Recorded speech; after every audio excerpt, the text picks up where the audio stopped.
Shri Gurubhyo Namaha, children. Welcome you for our online teaching academy, Ekalaiva. Today we are going to continue with 12th standard physics, chapter number 9, atomic and nuclear physics. We are going to learn about atom models today, and we are going to discuss J Thomson's model and Rutherford model.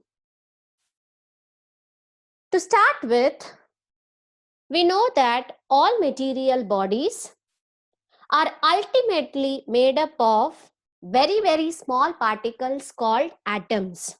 Now, you would have been learning about these atoms from your lower classes. A substance that contains atoms of one kind, you call that substance as an element, while those containing more than one kind of atoms, you name them as compounds or mixtures. For example, if you consider a copper metal or an element, it is composed of one kind of atoms, which is nothing but copper atoms. However, when you consider water, which is a compound, it is composed of two kinds of atoms. One is hydrogen, the other one is oxygen. The atoms of different elements, they differ in their mass, size, and other properties. Many theories were proposed to explain the properties of materials based on the atomic model. So, it was first Mr. J Thomson.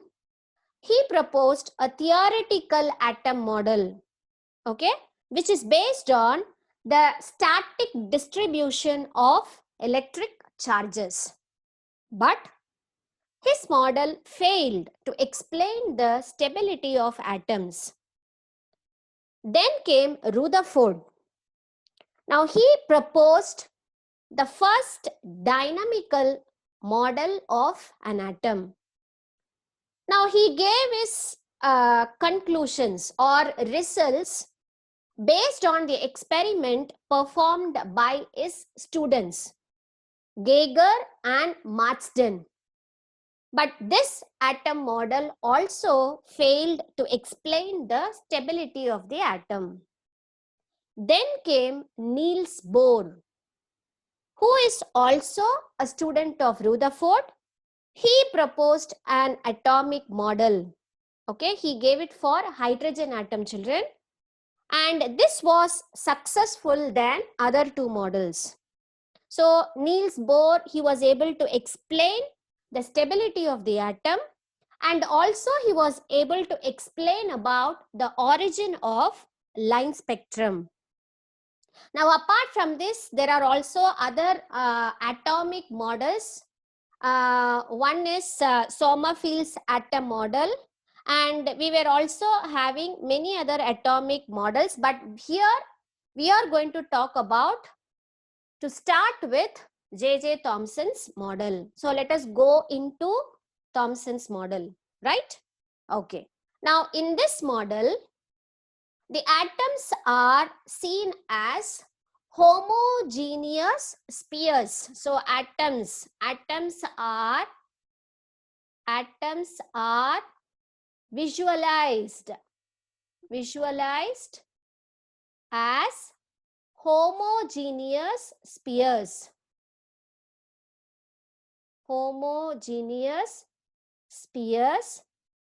Now this contain uniform distribution of positively charged particles. Now look at this diagram, children. Now here it is a homogeneous sphere which has uniform distribution of positively charged materials. And these are the negatively charged materials or charged particles, which are known as electrons. And these electrons are embedded in the positively charged material like seeds. Now here and there these electrons are embedded, like how in a watermelon seeds are embedded. Now he just compared his atomic model with a watermelon. Okay. Now he said that the atoms, they are electrically neutral, which means the total positive charge in an atom is equal to the total negative charge. So this was put forward by J Thomson, right? Now, and he also said that all the charges that are present inside are at rest. Okay, but from classical electrodynamics, there was no stable equilibrium point that is existed. So such an atom cannot be stable. You cannot say that all the charges are assumed to be rest. As such, there is no stable equilibrium. So you cannot consider an atom to be stable. Definitely an atom cannot be stable. And also Thomson's model, it failed to explain the origin of spectral lines. I was telling you. Now it was also able to explain the origin of spectral line spectrums, but here Thomson's model, it was not able to explain the origin of spectral lines that is observed in the hydrogen and other atoms. So hence the drawback. Okay, so after J Thomson, Rutherford came. Okay, and his students, okay, namely Geiger and Madsen, they did a very remarkable experiment, okay, based on Rutherford's advice. Now this experiment is known as scattering of alpha particles. Now alpha particles were scattered by gold foil. So the experiment itself is alpha particle scattering experiment. Now this is the experimental arrangement. Look at this. Now here is a source of alpha particle, which is a polonium sample. Polonium is highly radioactive. Okay, it emits radiations. We know that when a radioactive material disintegrates, it emits alpha, beta and gamma particles. So one such sample, which is polonium, which is highly radioactive, now this is taken as the source. Now this will emit alpha particle. Now here this is alpha particle that is emitted out. Okay. Now this polonium sample, now this is kept inside a thick lead block. Okay. And you will have a very fine hole for these alpha particles to come out, because as far as lead is concerned, it will just absorb the radiations, and only through this narrow hole alpha particles are made to come out, okay, through a fine hole of lead box. And this is made to pass on a lead screen, so that the particles are not scattered. It is restricted to one narrow plane. Okay, and then it is allowed to fall on a thin gold foil. Now this is the gold foil, children. So these alpha particles, they are allowed to pass through this thin gold foil. Now when these alpha particles were allowed to pass through this thin gold foil, what was observed? It was observed that these particles, these alpha particles, they scattered through different angles. Okay, and there was a screen that is kept. Okay, now this screen is made up of zinc sulfide.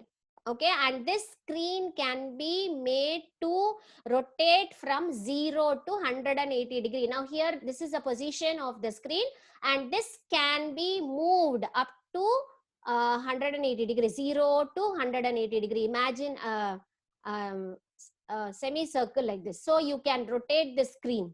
Okay, so it is from 0 to 180. You can have a movable screen, and this screen is coated with zinc sulfide. Okay, now this screen is kept on the other side of the gold foil. Okay, so that the alpha particles, after they scatter, they are caught up in this screen. Okay, so what is observed on the screen is whenever the alpha particles strike the screen, now they were able to observe a flash of light. Okay, now this flash of light was viewed through a microscope. Okay, so they were able to see flash of light on the zinc sulfate screen. Okay, so he proposed, now based on the results of this alpha scattering experiment, Rutherford proposed an atomic model. Okay, so here, according to this experiment, alpha particles, now these alpha particles are nothing but positively charged particles. Yes or no? Alpha particle 2H He4. Now listen, He4. So this is nothing but positively charged particles. Now when these particles are allowed to fall on a metallic gold foil, what are the results observed? Okay, so the first result that was observed was, now most of the alpha particles, okay, so most of the alpha particles, they were scattered. Actually, they were undeflected. So this was the first observation, undeflected through the gold foil. Through the gold foil, and they passed straight. Okay, they went straight. Okay, without any deflection, they passed through the gold foil. So that is the first observation. Most of the alpha particles were undeflected through the gold foil and they passed through the gold foil. Right? Right. Then some of the alpha particles, not every alpha particle, some. Okay, some of the alpha particles, they deflected.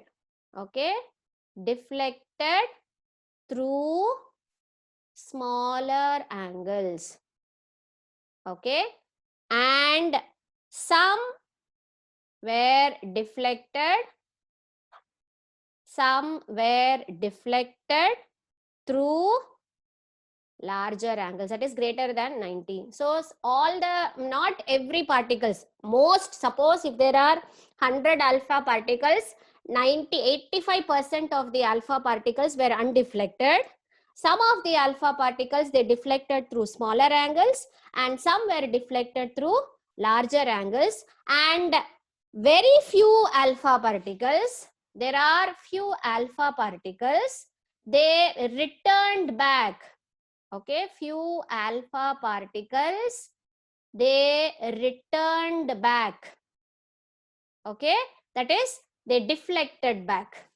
So these are the observations that was made through this Rutherford's experiment. Let me repeat it once again. Most of the alpha particles were undeflected. Then some of the alpha particles were deflected through smaller angles, and some of them were deflected through larger angles, and some of the alpha particles, they returned back. Okay, now look at this diagram. Actually, Rutherford expected the alpha particles to move like this. Now look at this. This is the expected conclusion. Alpha particles, they have to pass straight. But what was the observed value? This is the observed value. Now some of the alpha particles, they passed through straight. That is the first point we discussed. Now some of the alpha particles, when they reach this is the nucleus of the atom, gold atom, right? Now when the alpha particle is nearing this nucleus, they deflected. Again here you have it is this alpha particle is reaching head-on collision here, straight, and then it retraces its path. So these were the observations, but actually what they expected is this. They expected the alpha particles to move straight, but that does not happen. You have so many deflections. Some went straight, some went smaller deflection, some went larger deflection, and some of the alpha particles, they retraced their position. Okay, Now this is a graphical representation. Now here we have dotted points and also a solid curve. So what are these dotted points? Now these are the points that are obtained by the students Geiger and Martson, and this solid curve is the prediction of Rutherford's nuclear model. So now this was matching what was the experiment done and what was the theoretical assumptions, both were matching. Okay, so these dots were, now these dots represent the number of alpha particles that are deflected with respect to the scattering angle. Okay, for smaller scattering angles, suppose now here 20 degree, okay, you have more number of alpha particles to be scattered, but whereas when the as we discussed, no, these are the cases, most of the alpha particles were undeflected through the gold foil, then some of the alpha particles deflected through smaller angles. So here look at this, the angle is very small and some of the alpha particles they deflect, and for larger angles also we have the alpha particles to be deflected. So this is the dotted points. Now this represent the points, okay, observed, and this solid curve it matched with the theoretical prediction of Rutherford's nuclear model. Okay, so based on this experiment, Rutherford made some conclusions, okay, about the atomic structure. So what are the conclusions that are made by Rutherford?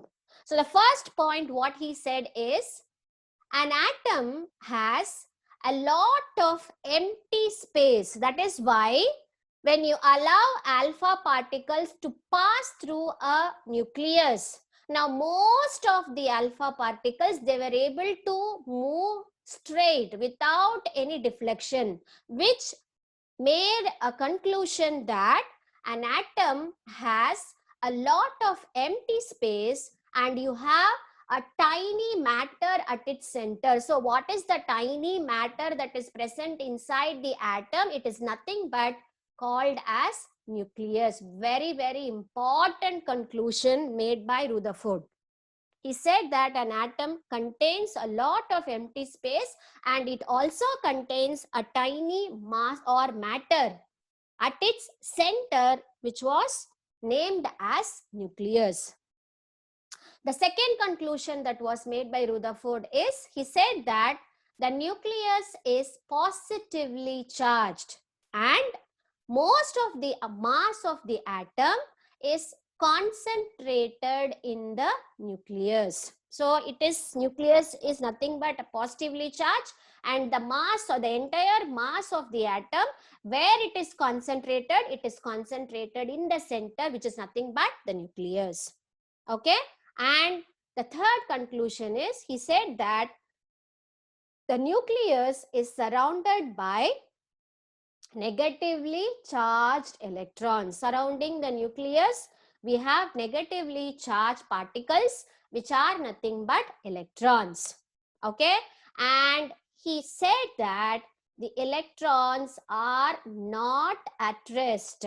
Thomson said it is at rest. Now everything is stable, but Rutherford said electrons are not at rest and they revolve around the nucleus.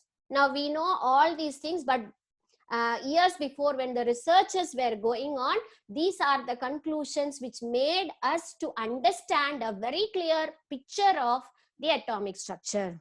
Okay, so the fourth conclusion was the electrons are not at rest and they revolve around the nucleus in circular orbits. So these are some of the conclusions made by Rutherford. Okay, now we are going to discuss two more things based on alpha particle scattering experiment. So the first one is distance of closest approach. Now this distance calculation of distance of closest approach made Rutherford to calculate the radius of the nucleus for different nuclei. So he was able to determine the radius through this. So what is this distance of closest approach? Let us first see the definition of it, children. Now look at this. What is distance of closest approach? It is nothing but the minimum distance between the center of the nucleus. Look at this diagram. Now this is the nucleus. Now this is the center part, right? So this distance between the center of the nucleus and the alpha particle. Now look at this alpha particle. It is going straight. Now this is a head-on collision with a gold nucleus. Okay. Now it goes all the way till this. Now it stops there for some time and then it retraces its path. So the distance between the center of the nucleus and the position of the alpha particle. So this distance is nothing but you call it as distance of closest approach. Let us read this definition once again. See whether you are able to understand, children. The minimum distance between the center of the nucleus and the alpha particle just before it gets reflected back through 180. Through 180 means here the angle, because it retraces its path, the angle is 180 degree here. Okay, so this distance is nothing but you call it as distance of closest approach, and it is represented as RO. Okay, ma? Right? Are you able to understand this? Okay. So when an alpha particle, when it moves straight towards the nucleus, now it reaches a point. Let us assume that point here. This is a point. Okay, it reaches a point. Now this alpha particle will be at rest for some time, momentarily in the sense it will be there at rest only for some time, momentary. Okay, and then it returned back. Okay, so look at this arrow, it is coming back. So this minimum distance between the center of the nucleus and the alpha particle is called as distance of closest approach. Now this is also called as contact distance. Okay, ma? Right. Now what happens at this distance? Now at this distance, now when the alpha particle is moving, we have the kinetic energy of the alpha particle, which is nothing but half mv square. We know the formula for kinetic energy. Kinetic energy is half mv square. So when the alpha particle is moving, the kinetic energy of the alpha particle is half mv square, but at rest. Now I told you the alpha particle reaches this point and remain at rest. So at rest position, all the kinetic energy of the alpha particle will be converted into static potential energy, electrostatic potential energy. Now about this electrostatic potential energy, we have already discussed in first chapter. Yes or no? So all the kinetic energy which is nothing but half mvo square is equal to, we know the electrostatic potential energy formula, Q1 Q2 by 4 pi epsilon naught R. This formula we have read in first chapter. So according to this situation, we will write the potential energy formula. Okay, now let me write this 1 by 4 pi epsilon naught separately. Now we are going to talk about two charges. One is the charge of the alpha particle, which I said it is two positively charged particle, and the charge of the nucleus here, so which is taken as Z into E. Okay, so 2E into ZE divided by R, here it is nothing but the distance of closest approach. Okay, so the entire kinetic energy is converted into potential energy of the alpha particle. Is it clear? Right? Now from this, Rutherford calculated this distance of closest approach. So this formula is rearranged now. Now I have the formula for RO as 1 by 4 pi epsilon naught 2 ZE square. Now here 2 ZE square by half mvo square. Now this R is going to this side. This kinetic energy is coming to the right side. Okay, so what will be the formula for RO now? It is 1 by 4 pi epsilon naught, okay, 2 ZE square by, now I replace this kinetic energy as EK. Okay, so EK represents the kinetic energy of the alpha particle. Okay, So this distance of closest approach, okay, enabled to estimate the size of the nucleus. Okay, and he also calculated the radius of the nucleus, and it was found to be ranging from 10 power minus 14 meter to 10 power minus 15 meter. So this is about distance of closest approach. Then we are going on to the next important topic, which is nothing but you call it as impact parameter. What is this impact parameter? Let us see the definition, children.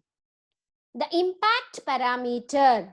So where is the impact parameter? It is represented as B. This is the distance. Actually, this is a distance. And what distance is this? This is the perpendicular distance. Perpendicular distance between what?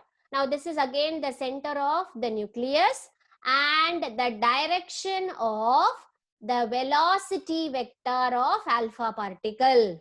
Okay, when it is at a larger distance. Now look at this, children. Now here the alpha particle is there. Now the nucleus is here. Actually the alpha particle, the path is like this. This is represented by the dotted line. But what happens when it is reaching here? It is getting scattered. And the angle of scattering is theta. Okay. So this distance talks about the perpendicular distance between the center of the gold nucleus and the direction of the velocity vector of alpha particle. Okay. Now this depends on actually the scattering of an alpha particle. Okay, from the nucleus of an atom, from this gold nucleus, it depends on this impact parameter. So scattering of alpha particle, scattering of an alpha particle depends upon, okay, so depends upon the impact parameter. Very, very important term. Now this definition may appear as a 2-mark question, children. So you have to be very, very clear on the definition, right? Okay. Now if the value of this B, okay, if it is going to be larger, the distance is more. So what happens? The repulsive force. Now here this is also positively charged, and of course nucleus, we said it is positively charged. So there exists a repulsive force. If this distance is going to be larger, now the repulsive force experienced by this alpha particle, because the distance is larger, the repulsive force also, what happens? The force will be very small because the distance is larger.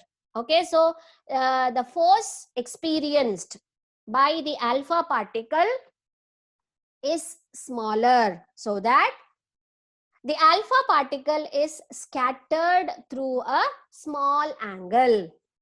Okay, then for smaller values of B, if the distance is going to be very, very smaller, what will be the repulsive force? Whether the force will be larger or smaller, because now if the distance is going to be smaller, the alpha particle somewhere here it will be. Okay, if this is going to be the distance very small, the alpha particle will be somewhere here, and the repulsive force between the alpha particle and the nucleus will be larger. Okay, and it is scattered through larger angles.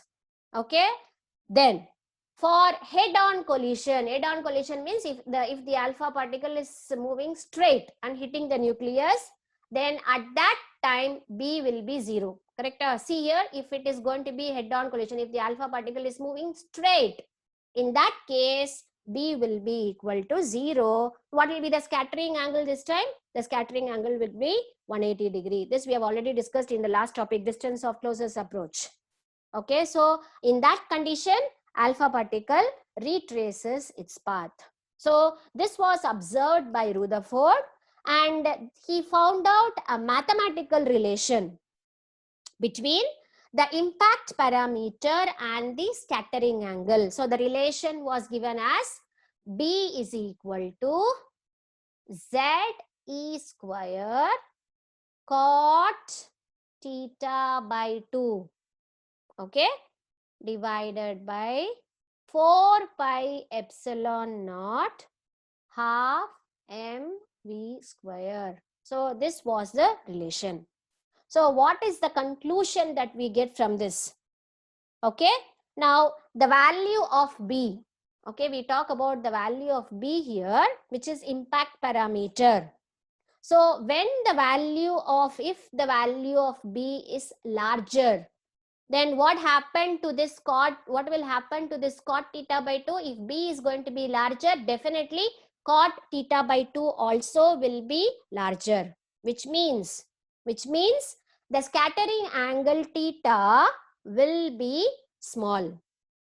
Okay, so if B is large, if B is large, okay, the scattering angle, that is what happens to the alpha particle. If B is larger, the alpha particle, they traveling away from the nucleus, they suffer, alpha particle suffer small deflection. They suffer small deflection if B is going to be larger. Second one, if B is going to be small, if the impact parameter value is going to be small, the scattering angle, what about the scattering angle? The scattering angle will be large. Therefore, the alpha particle suffer large deflection. Okay, ma, hope you are able to understand the concept very clearly. Then the third case is, if B is equal to 0, what happens? If B is equal to 0, alpha particles are directed.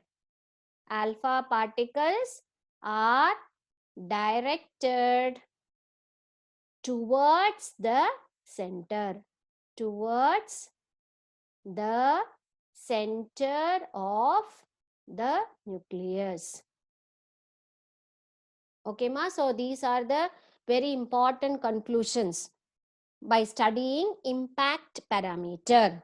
Okay, so if B is going to be larger, alpha particles suffer smaller deflection.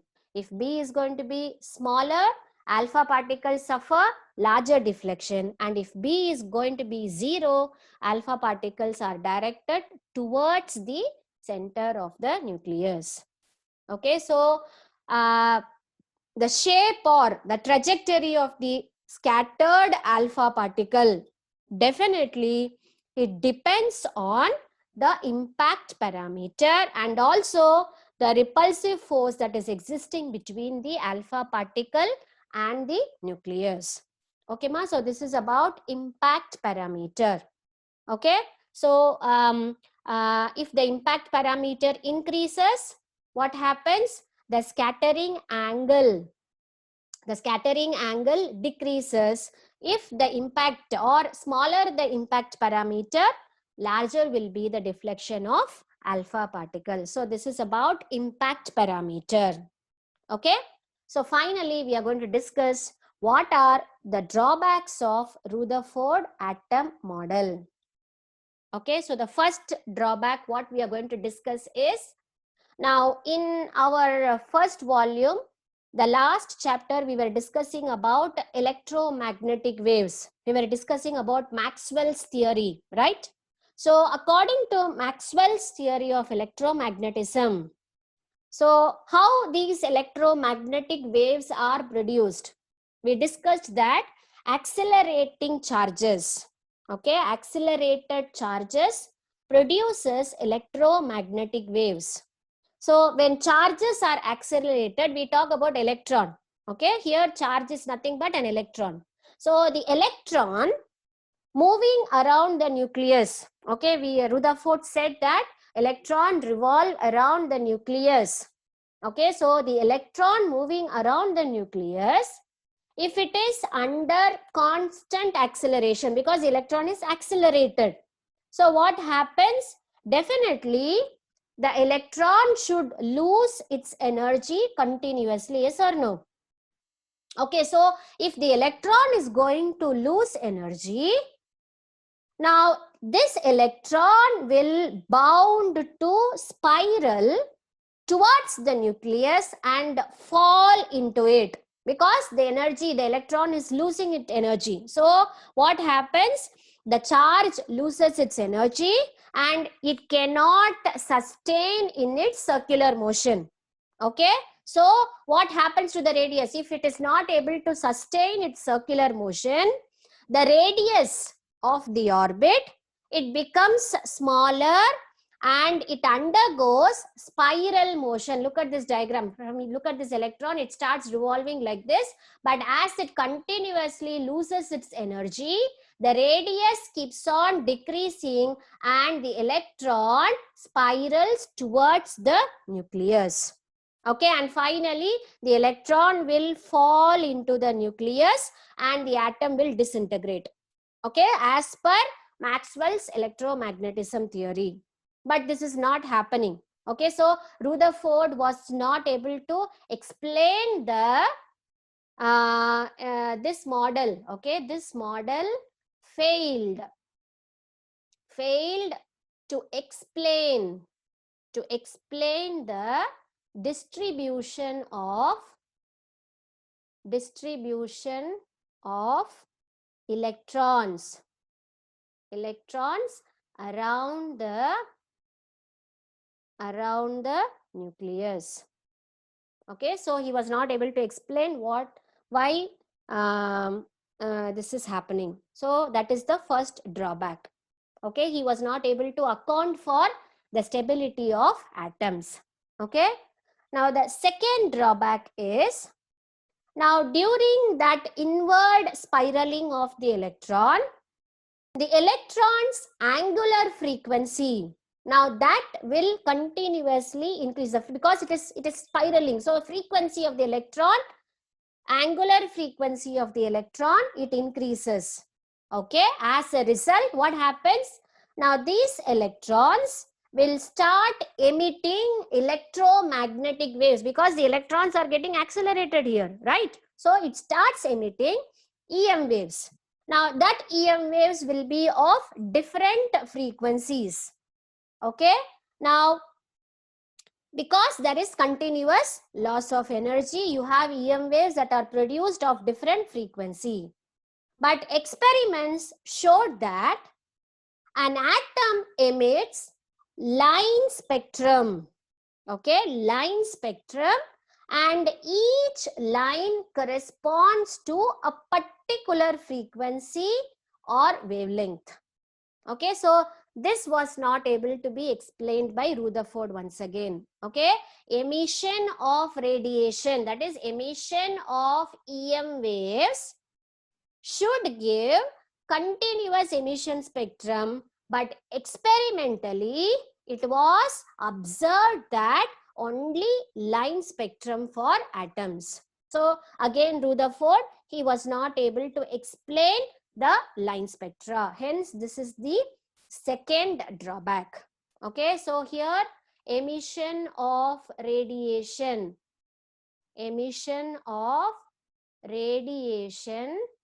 must be continuous. Okay ma, it should be continuous. Okay, but experimentally it was observed only line emission spectrum